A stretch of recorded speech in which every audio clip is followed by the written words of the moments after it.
how to turn text into diagrams using Napkin AI.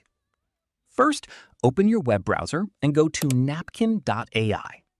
Then, sign into your account or create a free account if you don't already have one. Next, type or paste the text you want to convert into a diagram. For example, you could enter "Explain the software development lifecycle from planning to deployment." After adding your text, click the Generate Visuals button. Napkin AI will analyze your content and automatically create a visual diagram, such as a flowchart, process map, timeline, or concept diagram. Once the diagram appears, click on any element to edit the text, change the layout, adjust colors, replace icons, or rearrange sections to match your needs. If you'd like more options, click Generate Again to create a different diagram style based on the same text.